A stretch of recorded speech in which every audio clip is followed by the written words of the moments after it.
Hi കൂട്ടുകാരെ, പുതിയൊരു വീഡിയോയിലേക്ക് എല്ലാവർക്കും സ്വാഗതം. അങ്ങനെ മിത്ര വന്നിട്ട് നന്ദിനിയെ ഇടിച്ചിടുകയാണ് കേട്ടോ. പിന്നീട് മിത്ര ഗോഡൗണിലോട്ട് കൊണ്ടുപോകുന്നുണ്ട്. എന്നാൽ ഈ സമയം സൂര്യയുടെ അച്ഛൻ സൂര്യയുടെ അടുത്തോട്ട് അതിരാവിലെ വരികയാണ്. അപ്പോൾ സൂര്യയോട് ചോദിക്കുകയാണ്, എവിടെയാടാ നന്ദിനി എന്ന് ചോദിക്കുമ്പോൾ ഉടൻ തന്നെ അവളവിടെ കിച്ചണിൽ വേറെ എവിടെയെങ്കിലുമൊക്കെ ഉണ്ടാവും എന്ന് പറയുന്നത്. എന്നാൽ നീ ഒരു കാര്യം അറിഞ്ഞോ, അവളിവിടെ കിച്ചണിലും എവിടെയില്ല, ഇന്നലെ രാത്രി ഈ വീട് വിട്ട് ഇറങ്ങിയിരിക്കുന്നു എന്ന സത്യം വെളിപ്പെടുത്തുകയാണ് കേട്ടോ. ഇത് കേൾക്കുന്ന എന്താ മൈ ഡാഡി ഈ പറയുന്നത്, അവളിവിടെ നിന്ന് ഇറങ്ങിയെന്നോ? അതെ, അവളിവിടെ നിന്ന് ഇറങ്ങിയെന്ന് പറയണേട്ടാ. അത് കേൾക്കുന്ന സൂര്യ ഒന്ന് ഞെട്ടിപ്പോകുന്നുണ്ട്. ഈശ്വര, അവളെ ഈ വീട്ടിൽ നിന്ന് ഇറങ്ങിയോ, അതെനിക്ക് അംഗീകരിക്കാൻ പറ്റത്തില്ല എന്നുള്ള ആ ഒരു മനോഭാവത്തിൽ ഇരിക്കുന്നുണ്ട് കേട്ടോ. പിന്നീട് സൂര്യ ഇനി പെട്ടെന്ന് പോയി അവളെ തിരയുക പറയാണ്. പിന്നീട് കാണിക്കുന്ന നന്ദിനിയെ തന്നെയാണ്. നന്ദിനി ഇങ്ങനെ ബോധം ഉണർന്ന് വരികയാണ്. അപ്പോൾ താനൊരു ഗോഡൗണിൽ ഇങ്ങനെ തറയിൽ കിടക്കുന്നതായിരിക്കും. അങ്ങനെ നന്ദിനി മുറ്റത്തോട്ട് പതിയെ പതിയെ ഇറങ്ങി വരുമ്പോൾ ആ മാല മോഷ്ടിച്ച 2 കള്ളന്മാരുണ്ടല്ലോ, അതായത് നന്ദിനിയെ കൂട്ടിക്കൊണ്ടുപോയിരിക്കുന്നത് മിത്ര പറഞ്ഞത് പ്രകാരം അവരെ കാണാനായിട്ട്. അവരെ കണ്ട ഉടനെ നന്ദിനി പറയണേ, നിങ്ങൾ കാരണം എനിക്ക് വീട്ടിൽ എന്തെല്ലാം പ്രശ്നങ്ങളാണ് നേരിടേണ്ടി വന്നത്. നിങ്ങൾ എന്തിനാ സ്വർണം കക്കാനായി വന്നിരിക്കുന്നത്? ഞാൻ നിങ്ങളോട് ഒരു തെറ്റും ചെയ്തിട്ടില്ലല്ലോ, നിങ്ങൾ എന്തിനാ ഇതൊക്കെ ചെയ്തതെന്ന് പറയുമ്പോൾ ഇത് ഞങ്ങളുടെ ഡ്യൂട്ടിയാണ്, ഞങ്ങൾക്ക് പണം തന്നാൽ ഞങ്ങൾ എന്തും ചെയ്യും, പണത്തിന് വേണ്ടി എന്തും ചെയ്യാൻ ഞങ്ങൾ മടിക്കില്ല എന്നുള്ള സത്യം വെളിപ്പെടുത്തുകയാണ് കേട്ടോ. അപ്പോൾ അതൊക്കെ കേൾക്കുമ്പോൾ വലിയൊരു വിഷമം തന്നെ ഇങ്ങനെ മനസ്സിന് നന്ദിനിക്ക് തോന്നണം. അങ്ങനെ നന്ദിനി പറയണേ, എനിക്ക് പുറത്ത് പോകണം, ഞാൻ നിങ്ങളെ ഒന്നും ദ്രോഹിച്ചില്ലല്ലോ, ഞാൻ എൻ്റെ പണി നോക്കി പോട്ടെ എന്നിങ്ങനെ പറഞ്ഞോടെ തന്നെ അവിടെ പറയാണ്, നിനക്ക് രക്ഷപ്പെടാൻ പറ്റുമെങ്കിൽ നീ രക്ഷപ്പെട്ട് ഈ തെങ്ങിന് മുകളിലൂടെ ഓടി രക്ഷപ്പെടാൻ നിനക്ക് കഴിയത്തുള്ളൂ, അല്ലാതെ നിനക്ക് രക്ഷപ്പെടാൻ കഴിയില്ല എന്നും പറഞ്ഞ് ആ ഗുണ്ടകൾ അവിടെ നിന്ന് പോവാണ് കേട്ടോ. അപ്പം നന്ദിനി നിസ്സാരക്കാരിയല്ല എന്നുള്ളത് അവർക്കറിയില്ലല്ലോ. അങ്ങനെ നന്ദിനിക്ക് തെങ്ങ് കയറാനൊക്കെ അറിയാമെന്നുള്ളതും മനസ്സിലാക്കുന്നില്ല. പിന്നീട് നന്ദിനിയാണെങ്കിലോ ആ തെങ്ങ് പതുക്കെ ഇങ്ങനെ കയറി തുടങ്ങുകയാണ്. അപ്പോൾ അതൊരു മതിലിനോട് ചാരിയൊരു തെങ്ങായിരിക്കും. അങ്ങനെ മതിലിന് മുകളിലോട്ട് കയറാണ്. അങ്ങനെ നന്ദിനി പതുക്കെ മതിലിന് മുകളിലോട്ട് കയറിയിട്ട് പെട്ടെന്ന് അവിടെ നിന്ന് ചാടി രക്ഷപ്പെടുകയാണ് കേട്ടോ. ഇതേ സമയം സൂര്യ ആണെങ്കിലോ പെട്ടെന്ന് വിളിച്ചിട്ട് തൻ്റെ കൂട്ടുകാരനോട്, എടാ എൻ്റെ നന്ദിനിയെ കാണാനില്ല, അവളെ എവിടെയെന്ന് അറിയില്ല, അവൾ ഇവിടെ ഈ വീട് വിട്ട് പോയിരിക്കുന്നു, നമുക്കൊന്ന് തിരയണം, അച്ഛൻ എന്നോട് വളരെ മോശമായി സംസാരിച്ചതുകൊണ്ട് തന്നെ തിരയണമെന്ന് പറയുമ്പോൾ തീർച്ചയായും ഞാൻ വരാൻ, നീ പെട്ടെന്ന് വാ എന്ന് പറയണ കേട്ടോ. അങ്ങനെ അവർ നന്ദിനിയെ തിരയാൻ വേണ്ടി പോകുന്നുണ്ട് കേട്ടോ. പിന്നീടാണെങ്കിലോ സൂര്യ ഇങ്ങനെ ഈ ഒരു റോഡ് സൈഡിലൂടെ ഇങ്ങനെ തിരഞ്ഞു പോവുകയാണ്. ഇതേ സമയം നന്ദിനിയാണെങ്കിൽ ഒരു സൈഡിലൂടെ ഇങ്ങനെ ഓടി വരുന്നുണ്ട്. കുറേ വണ്ടിക്ക് ഓട്ടോക്കൊക്കെ കൈ കാണിക്കുന്നുണ്ട്, ആരും തന്നെ നിർത്തുന്നില്ല. അങ്ങനെ നന്ദിനി ഇങ്ങനെ കൈ കാണിക്കുമ്പോൾ നിർത്തുന്നില്ല. അപ്പോൾ അപ്പുറത്തെ സൈഡിൽ കാണാൻ സൂര്യയും സൂര്യയുടെ കൂട്ടുകാരനും തമ്മിൽ സംസാരിക്കുന്നത്. സൂര്യ പറയാണ്, നന്ദിനി വീട് വിട്ട് ഇറങ്ങിയിരിക്കുന്നു, അവൾക്ക് വലിയ ഷോക്കിങ് ആയിരിക്കുന്നു, എന്താണെങ്കിലും ഞാൻ ചെയ്ത തെറ്റ് എനിക്ക് തിരുത്തണം, അവളെ കണ്ടെത്തണം, അച്ഛൻ വലിയ ദേഷ്യത്തിനാണ് എന്നോടിപ്പോൾ, അതുകൊണ്ട് എനിക്ക് അവളെ കണ്ടെത്തണം എന്നൊക്കെ പറയുമ്പോൾ സൂര്യ സാർ എന്ന് പറഞ്ഞിട്ട് ഇങ്ങനെ നന്ദിനി ഇങ്ങനെ വിളിക്കുന്നുണ്ട് കേട്ടോ. അപ്പോൾ സൂര്യ കേൾക്കുന്നില്ല, ഇപ്പുറത്തെ റോഡിലാണല്ലോ സൂര്യ നിൽക്കുന്നത്. അങ്ങനെ നന്ദിനി റോഡ് മുറിച്ച് കടക്കാൻ നേരത്ത് തൻ്റെ മുന്നിലോട്ടൊരു വണ്ടി വന്ന് നിൽക്കുകയാണ്. ആ വണ്ടിയുടെ ഉള്ളിലോട്ട് നന്ദിനിയെ അങ്ങോട്ട് പിടിച്ച് വലിച്ചിരുന്ന കേട്ടോ നന്ദിനി കാണുന്നത്. അങ്ങനെ നന്ദിനി വലിയ ഷോക്കോട് കൂടി തന്നെ നിൽക്കുകയാണ്. ഇങ്ങനെ ഈശ്വര എന്ന് പറയുമ്പോഴേക്കും നന്ദിനിയെ വീണ്ടും അവർ ബോധം കെടുത്താണ് കേട്ടോ.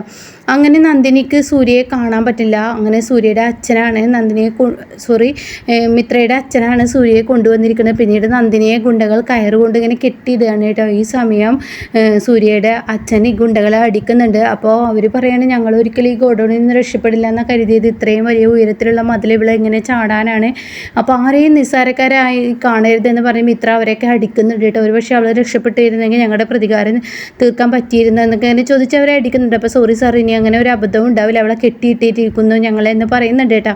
പിന്നീട് മിത്ര പറയാണ്, എന്തായാലും എനിക്ക് പ്രതികാരം ചെയ്യണം, അവനോട് പ്രതികാരം ചെയ്യണം എന്നൊക്കെ അങ്ങനെ പറയാണ്. അത് കേൾക്കുന്ന സൂര്യയുടെ അച്ഛൻ, മോൾക്ക് എന്താ വേണ്ടത് അതുപോലെയൊക്കെ ചെയ്യാം, എനിക്ക് പ്രതികാരം ചെയ്യേണ്ടത് ശരിക്കും പറഞ്ഞാൽ സൂര്യയോടല്ല, സൂര്യയുടെ ഭാര്യയായ ഇപ്പോൾ നിൽക്കുന്ന നന്ദിനിയോടല്ല, പ്രതികാരം ചെയ്യുന്നത് ആ പത്മജയോടാണ്. പത്മജയാണ് ഇതിനെല്ലാം വഴിയൊരുക്കിയത്, അതുകൊണ്ട് തന്നെ പത്മജയെ പൂട്ടണം എന്ന് പറയട്ടോ. അപ്പോൾ എന്താ മോളെ നീ പറഞ്ഞു വരുന്നത്? അതൊക്കെ ഉണ്ട്, ഞാൻ പറഞ്ഞു തരാം, അതിനനുസരിച്ച് അച്ഛൻ കാര്യങ്ങൾ നീക്കിയാൽ മതി എന്ന് പറയണം. പിന്നീടാണെങ്കിലോ ഇങ്ങനെ സൂര്യയുടെ അച്ഛനെയാണ് കാണിക്കുന്നത്. സൂര്യയുടെ അച്ഛൻ ഇങ്ങനെ വളരെ സങ്കടത്തോടു കൂടി നിൽക്കുകയാണ്. അപ്പോൾ വേദയും ഇന്ദ്രജയും കൂടി വന്നിട്ട് പറയാണ്, അച്ഛാ എന്തെങ്കിലും കഴിക്കുന്ന നേരമായിട്ട് അച്ഛനൊന്നും കഴിച്ചില്ലല്ലോ എന്നൊക്കെ ഇങ്ങനെ പറയുമ്പോൾ എനിക്കൊന്നും വേണ്ടെന്നല്ലേ പറഞ്ഞത്. അപ്പോൾ ഓരോ ഫോണിൽ ഇങ്ങനെ വിളിക്കുന്നുണ്ട് കേട്ടോ. അപ്പോഴും മക്കൾ വന്നിട്ട് പറയാം, അച്ഛൻ എന്തെങ്കിലും കഴിക്കുക എന്ന് പറയുന്നത്. ഇപ്പം നിൻ്റെ നമുക്ക് വലിയ സന്തോഷത്തിലായല്ലോ, അമ്മ നല്ല ഭക്ഷണമൊക്കെ കഴിച്ച് അമ്മ ഉറങ്ങാൻ പോയിരിക്കുന്നു എന്ന് പറയാം കേട്ടോ. ഒരു പെണ്ണ് ഈ വീട്ടിൽ നിന്ന് ഇറങ്ങിപ്പോയിട്ട് നിങ്ങൾക്കോ നിൻ്റെ അമ്മക്കോ ഒരു കുറ്റബോധവും ഇല്ല. ആ പെൺകുട്ടിയുടെ മനസ്സ് മനഃപൂർവ്വം നിങ്ങൾ വേദനിപ്പിച്ചതാണ്, സ്വർണം കട്ടു എന്ന് പറഞ്ഞിട്ട് പോലീസ് സ്റ്റേഷനിൽ പിടിച്ചു കൊണ്ടുകൊടുത്താണ്, അതും ഒരു അച്ഛനമ്മയും വളർത്തിയ മക്കൾ തന്നെ എന്നൊക്കെ ഇങ്ങനെ പറയും. സൂര്യയുടെ അച്ഛൻ ചൂടാവുന്നുണ്ട് കേട്ടോ. ആ സമയമാണ് സൂര്യ വിളിക്കുന്നത് കേട്ടോ. സൂര്യ വിളിച്ചിട്ട് പറയാണ്, അച്ഛാ അവളെ എവിടെയും കാണാനില്ല, ഞാൻ ഒത്തിരി തിരഞ്ഞു, അവളെ കാണാനില്ല, എന്തായാലും അവളുടെ അച്ഛനെയും അമ്മയും വിവരം അറിയിക്കണ്ടേ എന്നിങ്ങനെ ചോദിക്കുകയാണ്. അവളുടെ അച്ഛനെ വിവരം അറിയിക്കണ്ടേ എന്ന് സൂര്യ ചോദിക്കുകയാണ്. അപ്പോൾ സൂര്യയുടെ അച്ഛൻ അങ്ങ് ദേഷ്യം പിടിക്കണേ, എടാ നീ ഇത്ര വെളിവില്ലാത്തവനാണോ? അവളുടെ അച്ഛൻ നമ്മളുടെ ധൈര്യത്തിലല്ലേ അവളെ എവിടെ ആക്കിപ്പോയത്, നീ പെട്ടെന്ന് അവളുടെ കഴുത്തിൽ താലി കെട്ടിയതാണ്, തൻ്റെ മകൾ ഇവിടെ സേഫ് അല്ല എന്ന് അറിഞ്ഞിട്ടും തൻ്റെ കൈകളിൽ സേഫാണെന്ന് കരുതിയിട്ടാണ് എൻ്റെ അടുത്ത് അവരെ മകളെ ആക്കിപ്പോയിരിക്കുന്നത്, ഇനി മറന്നോ, നീ എന്താടാ ഈ പറയുന്നത് എന്നൊക്കെ പറഞ്ഞ് സൂര്യ വഴക്ക് പറയാം. അല്ല ഇനിയിപ്പോൾ ഈ നേരം വരെ ആയിട്ട് അവളെ കാണാനില്ലെങ്കിൽ അറിയിക്കേണ്ടത് അറിയിക്കുക തന്നെ വേണ്ടേ എന്നിങ്ങനെ പറയാണ്. ഞാനുണ്ടല്ലോ എൻ്റെ വായിലിരിക്കുന്ന ഓരോന്ന് കേൾക്കാൻ നിൽക്കണ്ട, നീ ഒന്നും മിണ്ടാതിരിക്കുമെന്ന് പറയട്ടെ. ഈ സമയമാണെങ്കിൽ ഈ ഫോൺ കട്ട് ചെയ്തതിന് ശേഷം ഇന്ദ്രജയും വേദയും, അച്ഛ എന്തെങ്കിലും കഴിക്കുക, അല്ലെങ്കിൽ അച്ഛന് വല്ല കേടും വരും, അച്ഛൻ എന്തെങ്കിലും കഴിക്കുക, നീ എൻ്റെ മുന്നിൽ നിന്ന് മിണ്ടാതെ പോകുന്നുണ്ടോ ഇന്ദ്രജ, നിൻ്റെ അമ്മ അവിടെ സുഖത്തിൽ കഴിച്ചിട്ടുണ്ടാവുമല്ലോ, ആ അമ്മ ഇപ്പോൾ വളരെ ഹാപ്പിയാണ് എന്ന് പറയട്ടോ. ഇതേ സമയം പത്മജയാണ് കാണിക്കുന്നത്. പത്മജ പറയുകയാണ്, എന്തായാലും ആ മാരണ ഈ വീട്ടിൽ നിന്ന് ഇറങ്ങിപ്പോയി, ഇതിലും വലിയ സന്തോഷം എനിക്ക് വേറെ ഒന്നുമില്ല, ആ മാരണ ഇറങ്ങിപ്പോയല്ലോ, അത്ര മതി എനിക്ക്, അതായിരുന്നു വേണ്ടിയിരുന്നുള്ളൂ, ഇപ്പോൾ അത് ഇറങ്ങിപ്പോയല്ലോ എന്നൊക്കെ പറഞ്ഞ് വളരെ സന്തോഷവതിയായി തന്നെ ഇന്ദ്രജ പത്മജ ഇങ്ങനെ വളരെ സന്തോഷവതിയായി നിൽക്കുകയാണ് കേട്ടോ, നന്ദിനി ഇറങ്ങിപ്പോയതിൻ്റെ ആ ഒരു ഇതിൽ. എന്നാൽ ഈ സമയം നന്ദിനിയാണ് കാണിക്കുന്നത്. നന്ദിനി ഇങ്ങനെ ഒരു ഇതിൽ കെട്ടിയിട്ടിട്ട് നന്ദിനിയെ ഒരു വണ്ടിയിലോട്ട് ഇങ്ങനെ കൊണ്ടുവരുന്ന രംഗമാണ്. അപ്പോൾ ഇങ്ങനെ ഗുണ്ടകൾ പിന്നീട് കൊണ്ടുവരുന്ന ഒരു ഗേറ്റിന് അടുത്തോട്ടാണ്. എന്നിട്ട് ആ സെക്യൂരിറ്റിയോട് പറയാണ്, ഈ ഗേറ്റ് തുറക്കില്ല, എനിക്ക് തുറക്കാൻ പറ്റത്തില്ല എന്ന് പറയണേ, എന്നാൽ നിനക്കൊരു സാധനം തരാമെന്ന് പറഞ്ഞിട്ട് അവർ കുടിക്കാൻ വേണ്ടി ഇങ്ങനെ കള്ള് കൊടുക്കുന്നുണ്ട് കേട്ടോ, ഇത് കുടിച്ചോ എന്ന് പറയുന്നുണ്ട്. അപ്പോൾ അയാൾ ഒരു ലേശം കുടിക്കുമ്പോൾ അയാൾക്ക് ഭയങ്കര സന്തോഷമാണ്. പിന്നീട് പത്മജയുടെ അടുത്തോട്ടാണ് പോകുന്നത്. അങ്ങനെ പത്മജ പറയുന്നുണ്ട്, എനിക്ക് ഒരു അർജൻറ്റായിട്ടുള്ളൊരു മീറ്റിംഗ് ഉണ്ട്, എനിക്ക് അങ്ങോട്ടേക്ക് പോകണം എന്നൊക്കെ ഇങ്ങനെ പത്മജ സൂര്യയുടെ അച്ഛനോട് വന്നിട്ട് പറയുകയാണ്. പിന്നീട് മിത്രയുടെ അച്ഛനെയാണ് കാണിക്കുന്നത്. മിത്രയുടെ അച്ഛന് ഇങ്ങനെ വണ്ടിയിൽ നന്ദിനിയും കൊണ്ടുവന്നിരിക്കുകയാണ്. അങ്ങനെ മിത്രയുടെ അച്ഛന് ആ ഒരു ഗേറ്റിൻ്റെ ഒരു സൈഡിലോട്ട് നിർത്തുന്നുണ്ട്. എന്നിട്ട് സെക്യൂരിറ്റിയെ ഇങ്ങനെ കുടിപ്പിച്ച് അവർ കെടുത്തിടിക്കുകയാണല്ലോ. അങ്ങനെ ആ ചാവി തുറന്നിട്ട് പത്മജയുടെ വണ്ടിയുടെ ഡിക്കിൽ കൊണ്ടുപോയിട്ട് നന്ദിനിയെ ഇടുന്ന ആ ഒരു സീനാണ് കേട്ടോ ഉണ്ടാവുന്നത്. അപ്പോൾ എന്തായാലും ഇനി നന്ദിനിയെ കാണാനില്ലാത്തതിൻ്റെ പേരിൽ ഇവരെല്ലാവരും നെട്ടോട്ടം ഇടുന്ന് ഓടുമ്പോൾ നന്ദിനി ഇപ്പുറത്ത് തന്നെ ഉണ്ടാവും. നന്ദിനി പത്മജയുടെ കാറിൽ കിടക്കുന്നുണ്ടാവും, പക്ഷെ അത് ആർക്കും അറിയില്ല.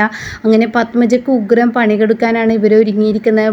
കാറിൻ്റെ ഡിക്കിൽ നന്ദിനി മരിക്കാനാണ് ഇവർ ഓടിയിരിക്കുന്നത്. പക്ഷേ സൂര്യ ആണെങ്കിലോ നന്ദിനി ഓരോ ദിവസം കാണാതാവുമ്പോൾ സൂര്യയുടെ മനസ്സിൽ വലിയ കുറ്റബോധം തന്നെ ആവും. അങ്ങനെ സൂര്യക്ക് നന്ദിനിയെ കിട്ടാൻ വേണ്ടി ഭയങ്കര ഓട്ടപ്പാച്ചിലായിരിക്കും കേട്ടോ. അപ്പോൾ അവരുടെ റൊമാൻസ് ഇനി അവിടെ നിന്നാണ് തുടരുന്നത്. ഇതോടുകൂടിയിട്ട് ഇനി പത്മജക്കും ചെറിയൊരു സ്നേഹമൊക്കെ നന്ദിനിയോട് വരുന്ന ആ ഒരു കിടുക്ക രംഗമാണ് നമുക്ക് മുന്നിൽ ഇനി കാണാനിരിക്കുന്നത് കേട്ടോ. അപ്പോൾ ഇതുപോലെ അപ്കമിങ് റിവ്യൂസ് കേൾക്കാൻ താല്പര്യമുള്ളവർ ചാനലൊന്ന് സബ്സ്ക്രൈബ് ചെയ്ത് സപ്പോർട്ട് ചെയ്യണേ.